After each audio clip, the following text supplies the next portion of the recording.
Objective education channel पर आपका हार्दिक स्वागत है। आज हम क्षेत्रफल व आयतन के बारे में अध्ययन करेंगे, जिसमें हम आज घन व घनाभ के बारे में अध्ययन करेंगे। क्षेत्रफल के बारे में हमने पहले वर्ग, चतुर्भुज, आयत, वर्त, त्रिभुज आदि के बारे में अध्ययन किया था। आज हम 3D आकृतियों के बारे में अध्ययन करेंगे, यानी त्रिविमीय आकृतियाँ। कौन सी आकृतियाँ मित्रों? त्रिविमीय आकृतियों के बारे में अध्ययन करेंगे। त्रिविमीय आकृतियों का मतलब होता है जिसमें 3 विमाएं होती है, लंबाई, चौड़ाई और ऊंचाई। 3 विमाएं होती है जिसमें आयतन का सूत्र होता है, उसे हम त्रिविमीय आकृतियां कहते हैं। त्रिविमीय आकृति में अपन पढ़ेंगे आज घन और घनाभ के बारे में। पहले अपन आयतन को समझते हैं कि कोई वस्तु जितना स्थान घेरती है उसे वस्तु का आयतन कहते हैं। आयतन का मतलब है कोई वस्तु जितना स्थान घेरती है, कोई वस्तु जितना स्थान घेरती है उसे उस वस्तु का आयतन कहते हैं।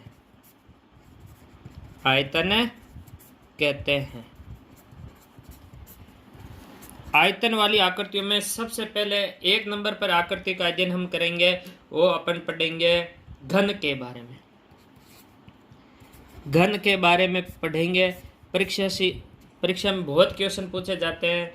घन की आकृति कैसी होती है मित्रों? सबसे पहले हम एक आकृति का निर्माण करते हैं घन की।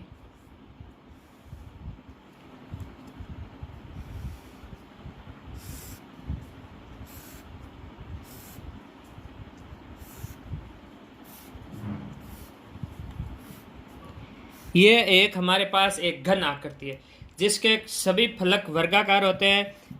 ये A B C D E F G H, ये एक हमारे पास घन है जिसमें हमें पता है कि पहली बात, एक घन के अंदर 12 किनारे होते हैं मित्रों। एक घन के अंदर कितने किनारे होते हैं? 12 किनारे होते हैं। दूसरी बात, एक घन के अंदर दोस्तों 6 फलक होते हैं। एक घन के अंदर 6 फलक होते हैं। तीसरी बात दोस्तों, एक घन के 8 शीर्ष होते हैं जो आपको ABCD के द्वारा दर्शाए गए। 12 किनारे ये दिख रहे हैं, 4 इधर 4 इधर, 8 9 10 11 और 12 फलक आपको दिख रही है। ये आमने सामने, ऊपर नीचे, दाएं बाएं 6 फलक होते हैं। ये अपन के पास है नीचे का फलक दोस्तों। ये फलक है घन में ऊपर का फलक। ये फलक है हमारे पास दायां फलक, और ये फलक है हमारे पास बायां फलक, और ये फलक है हमारे पास में सामने का, जो आपको अलग ही लगेगा। सामने वाले फलक का नाम है ABEF। और इसके लिए पीछे का फलक है, उसका नाम है दोस्तों CDGH।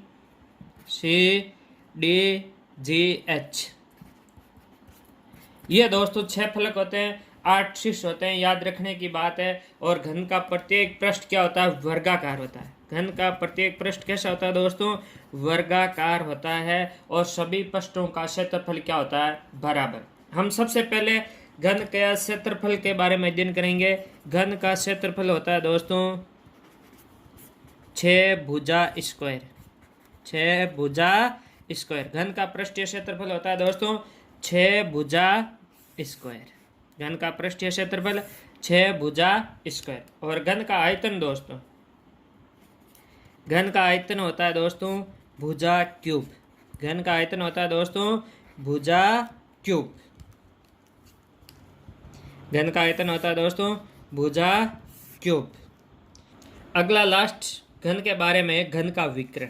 यह भी परीक्षा की दृष्टि से महत्वपूर्ण है। घन का विकर्ण का सूत्र होता है √3 गुणा भुजा। √3 गुणा भुजा।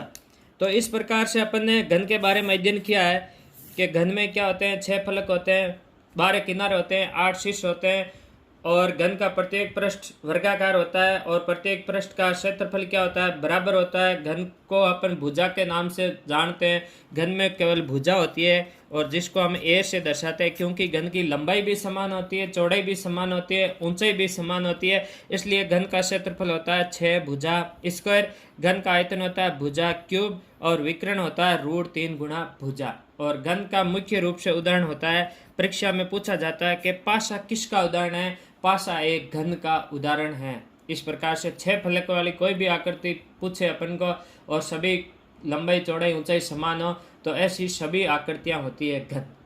घन के बाद दूसरी त्रिविमीय आकृति दोस्तों घनाभ के बारे में अध्ययन करते हैं। घन और घनाभ में क्या अंतर होता है यह भी अपन समझने की कोशिश करते हैं दोस्तों।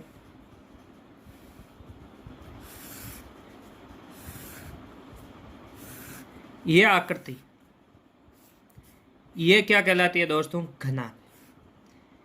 ये आकृति है घनाभ। घन और घनाभ में क्या फर्क होता है यह अपन समझने की कोशिश करते हैं। ABCDEFGH यह होता है दोस्तों घनाभ। पहली बात क्या वही 12 किनारे, दूसरी बात वही 6 फलक, तीसरी बात वही 8 शीर्ष। लेकिन फर्क क्या होता है दोस्तों कि इसमें लंबाई होती है, चौड़ाई होती है और ऊंचाई होती है। मतलब इनमें कोई भी विमाएं समान नहीं होती है। 2 विमाएं समान हो सकती है लेकिन तीसरी विमाएं अलग माप की होती है। ऐसी आकृति को अपन कहते हैं घनाभ। घनाभ में भी अपन विकर्ण आयतन के बारे में अध्ययन करेंगे। तो घनाभ का पृष्ठीय क्षेत्रफल, सबसे पहले पृष्ठीय क्षेत्रफल का सूत्र होता है घनाभ का दोस्तों 2 कोष्टक लंबाई गुणा चौड़ाई प्लस चौड़ाई गुणा ऊंचाई प्लस लंबाई गुणा ऊंचाई। कहने का मतलब 2 बार भी लंबाई आ रखी है, 2 बार चौड़ाई आ रखी है, 2 बार ऊंचाई आ रखी है। घनाभ का पृष्ठीय क्षेत्रफल का सूत्र होता है मित्रों 2 कोष्टक लंबाई गुणा चौड़ाई प्लस चौड़ाई गुणा ऊंचाई प्लस लंबाई गुणा ऊंचाई। और घनाभ का दोस्तों आयतन होता है, घनाभ का आयतन, घनाभ के आयतन का दोस्तों सूत्र होता है लंबाई गुणा चौड़ाई गुणा ऊंचाई। यह आयतन का सूत्र होता है दोस्तों घनाभ का आयतन लंबाई गुणा चौड़ाई गुणा ऊंचाई। और घनाभ का विकर्ण,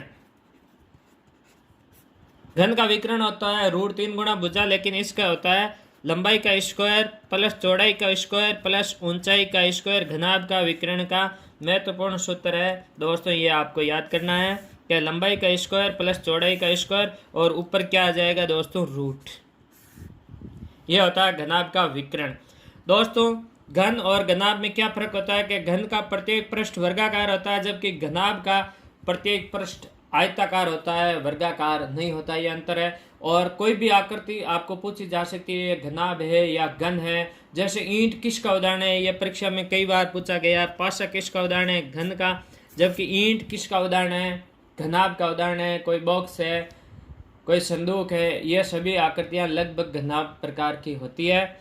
अब एक चीज जो इम्पोर्टेंट परीक्षा में पूछा जाता है कि अगर आपके पास तल और छत को छोड़ दिया जाए, 4 दीवारों का क्षेत्रफल हो, जैसे कोई कमरा है घनाभाकार या घनाकार, कमरे की 4 दीवारों का क्षेत्रफल अपन को याद करना है।